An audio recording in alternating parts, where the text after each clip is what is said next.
திரௌபதி விழுப்புரம் மாவட்டத்தில் திரௌபதி அம்மன் கோவிலில் பொதுமக்களுக்கான அனுமதியை தமிழக அரசு இன்னும் கொடுக்கல அப்படின்னா ஆலய நினைவு போராட்டம் பண்ணுவோம்னு சீமா சொல்லியிருக்காரு. எப்போ பப்ளிக்கான அனுமதி கொடுக்க போறாங்க?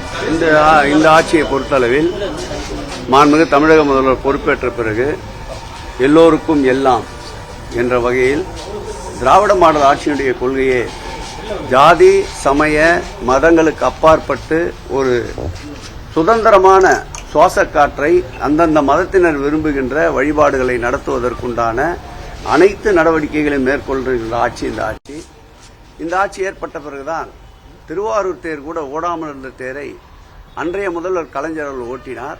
அதில் எந்தவிதமான ஜாதி சம்பந்தப்பட்ட இடர்பாடுகள் இல்லாதிருந்த நிலை. ஆனால் நம்முடைய முதல்வர் அவர்கள் பொறுப்பேற்ற பிறகு கண்டமாதேவி தேர் கிட்டத்தட்ட 20 ஆண்டு காலமாக ஓடாமல் இருந்தது. அதில் இரு பிரிவினருக்கிடையே இருந்த மோதல்கள், இந்த மோதல்களை முடிவுக்கு கொண்டு வந்து கண்டமாதேவி தேரையும் ஓட்டிய பெருமை இன்றைய முதல்வர் திராவிட மாடல் ஆட்சி நாயகன் அவர்களை சாரும். நீங்கள் கூறிய அந்த திரௌபதி அம்மன் திருக்கோயிலை வைத்து சிலர் அரசியல் செய்யலாம் நினைத்துக் கொண்டிருக்கின்றார்கள். அந்த திருக்கோயிலுடைய பூஜை முறைகள் அன்றாடம் நடைபெறுவதற்குண்டான அனைத்து முயற்சிகளையும் மேற்கொண்டு வருகின்றோம். இன்னும் ஒரு வார காலத்திற்குள்ளாக அந்த திருக்கோயில் திறக்கப்பட இருக்கின்றது.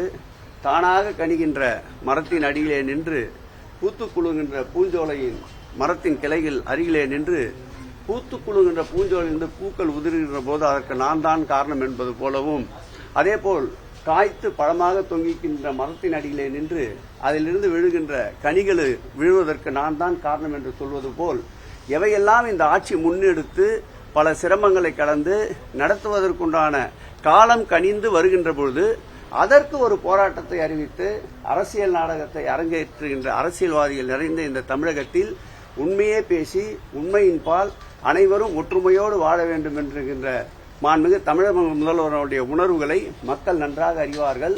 இதுபோன்ற போலியான அறிவிப்புகளை கண்டு மக்கள் மயங்க மாட்டார்கள்.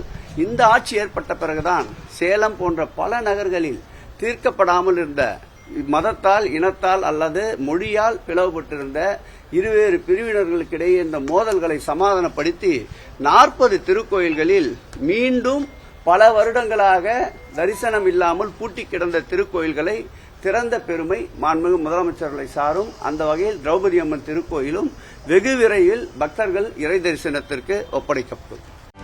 செய்திகளை உடனுக்குடனும் துல்லியமாகவும் தெரிந்து கொள்ள சப்ஸ்கிரைப் பண்ணுங்க.